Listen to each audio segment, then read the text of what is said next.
जय श्री कृष्णा, राधे राधे। स्वागत है आपका आपके अपने channel God health and beauty में। दोस्तों, आज इस वीडियो में हम आपको वट सावित्री व्रत पर सत्यवान और सावित्री की सुने जाने वाली कथा सुनाएंगे। पौराणिक एवं प्रचलित कथा के अनुसार भद्र देश के एक राजा थे जिनका नाम अश्वपति था। भद्र देश के राजा अश्वपति के कोई संतान न थी। उन्होंने संतान की प्राप्ति के लिए मंत्रोच्चारण के साथ प्रतिदिन 1 लाख आहुतियां दी। 18 वर्षों तक वह ऐसा करते रहे।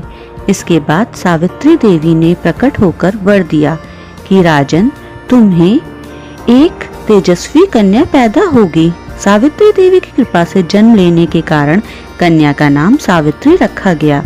कन्या जब बड़ी हुई तब उसके योग वर न मिल पाने से उसके पिता अत्यंत दुखी थे और उन्होंने सावित्री को स्वयं वर का चयन करने के लिए भेजा। तब सत्यवान को देखकर सावित्री ने पति के रूप में उनका वरण किया। ऋषिराज नारद को जब यह बात पता चली तब उन्होंने बताया कि सत्यवान अल्पायु है और 1 वर्ष के बाद उसकी मृत्यु हो जाएगी।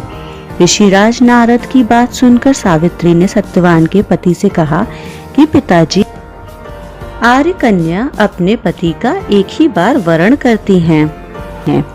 राजा एक बार ही आज्ञा देता है और पंडित एक बार ही प्रतिज्ञा करते हैं और कन्यादान भी एक ही बार होता है। सावित्री हट करने लगी और बोली, मैं सत्यवान से ही विवाह करूंगी। नारद मुनि ने सावित्री को पहले ही सत्यवान की मृत्यु के दिन के बारे में बता दिया था, इसलिए वह दिन जैसे जैसे करीब आने लगा सावित्री अधीर होने लगी।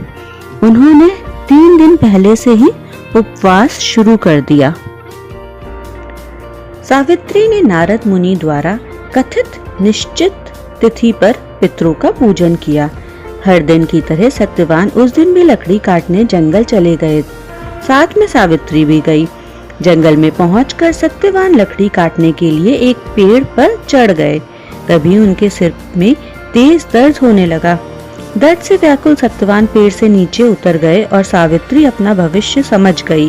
सत्यवान के सिर को गोद में रखकर सावित्री सत्यवान का सिर सहलाने लगी। तभी यमराज अपने साथ सत्यवान को ले जाने लगे। सावित्री भी उनके पीछे पीछे चल पड़ी। यमराज ने सावित्री को समझाने की कोशिश की कि यही विधि का विधान है, लेकिन सावित्री नहीं मानी और सावित्री की निष्ठा को देखकर यमराज ने सावित्री से कहा कि हे देवी, तुम धन्य हो, तुम मुझसे कोई भी वरदान मांगो। सावित्री ने कहा कि मेरे सास ससुर वनवासी हैं और अंधे हैं, उन्हें आप दिव्य ज्योति प्रदान करें। यमराज ने कहा, ऐसा ही होगा, जाओ अब लौट जाओ। लेकिन सावित्री अपने पति सत्यवान के पीछे पीछे चलती रही। सावित्री ने यमराज से कहा, भगवान, मुझे अपने पति के पीछे पीछे चलने में कोई परेशानी नहीं है। पति के पीछे चलना मेरा कर्तव्य है। यह सुनकर उन्होंने फिर से उसे एक और वरदान मांगने के लिए कहा। सावित्री बोली, हमारे ससुर का राज्य छिन गया है, उसे पुनः वापस दिला दे। यमराज ने सावित्री को यह वरदान भी दे दिया और कहा, अब तुम लौट जाओ। लेकिन सावित्री पीछे पीछे चलती रही। यमराज ने सावित्री को तीसरा वरदान मांगने को कहा। इस पर सावित्री ने 100 संतानों और सौभाग्य का वरदान मांगा। यमराज ने इसका वरदान भी सावित्री को दे दिया। सावित्री ने यमराज से कहा, प्रभु, मैं एक पतिव्रता पत्नी और आपने मुझे पुत्रवती होने का आशीर्वाद दिया है। यह सुनकर यमराज को सत्यवान के प्राण छोड़ने पड़े।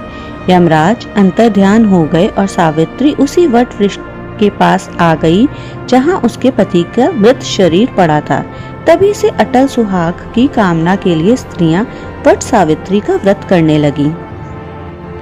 इस प्रकार सावित्री ने अपने पतिव्रता व्रत के प्रभाव से न केवल अपने पति को पुनः जीवित करवाया, बल्कि सास ससुर को नेत्र ज्योति प्रदान करते हुए उनके ससुर को खोया राज्य फिर दिलवाया। तभी से वट सावित्री अमावस्या और वट सावित्री पूर्णिमा के दिन वट वृक्ष का पूजन अर्चन करने का विधान है।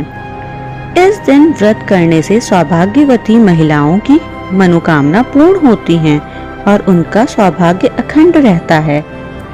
इस दिन सुहागिन महिलाएं उपवास रखकर विधिवत पूजन करके अपने पति की लंबी आयु की कामना यमराज से करती हैं।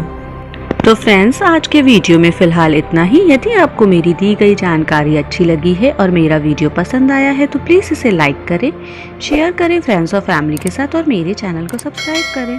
Thank you so much.